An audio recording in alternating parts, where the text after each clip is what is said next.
It's difficult to say when I began taking photographs because photography was always part of my life, really.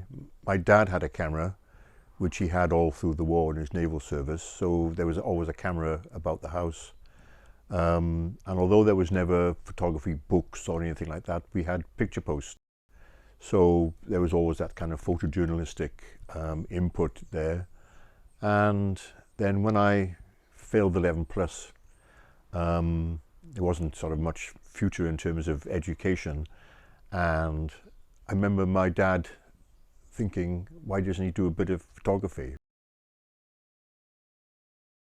I had this camera, a cheap box Brownie, and I began taking photographs, and it absolutely transformed my life. I think perhaps he thought it was going to be a flash in the pan and I'd get bored after a couple of weeks, but 70 years on, I'm still doing it.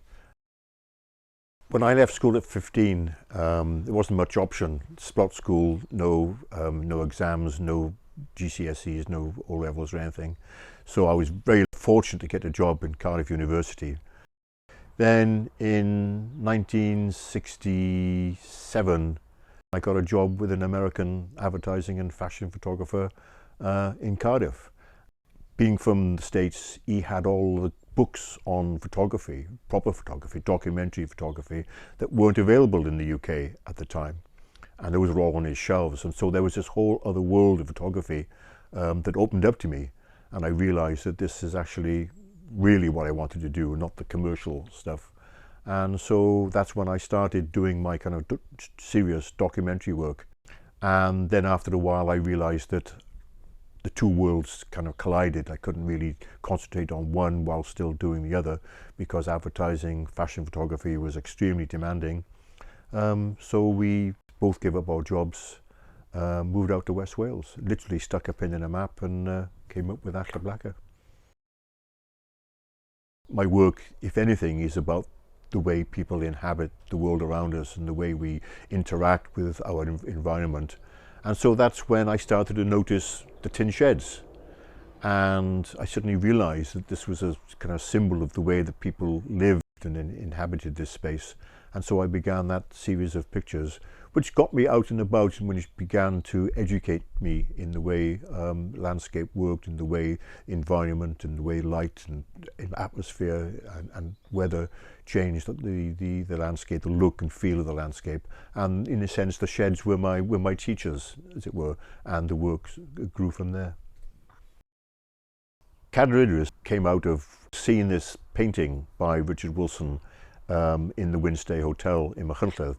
And I suddenly realized that after years of doing tens of thousands of miles of traveling around Ireland and north of England, that I really wanted to try and concentrate on one small geographic area to see whether I could tease out all those odd ideas I'd been exploring. And so I decided to do a body of work just on Cadair Idris. It ended up as a book and as an exhibition. And I also made a small portfolio of limited edition platinum prints.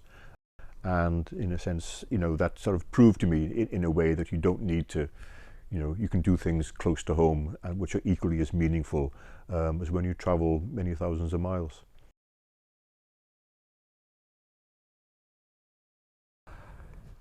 What I'm always love about the landscape is not so much the pretty picture. I'm not noted as someone who photographs pretty pictures, pretty scenes. The overwhelming majority of my pictures, if you look at them, are very, very ordinary places. And I suppose, in simple terms, what I'm trying to do is turn the ordinary into extraordinary and to celebrate those prosaic places. And to also tease out that this is the place where people live, this is a place that people inhabit, and there isn't a corner of Britain really that hasn't been touched, by humankind over millennia. And it's just taking the time to be able to stop and look at it. And by making a photograph, by making a statement, by making what is hopefully a beautiful photograph, people will stop and look and maybe rediscover something about the landscape and maybe about themselves as well. I do look back with a certain sense of pride because I've kind of ploughed a furrow, and all this work has not been commissioned. It's work that I've initiated myself, and I can see this kind of progression, natural progression, how I've progressed as a photographer, how I've changed, how I've evolved, and I've been able to put that back into the work and make what I think, what I hope people will appreciate as being fairly significant, and hopefully enrich their lives as well as in the same way as it's enriched mine. Oh God, I could cry.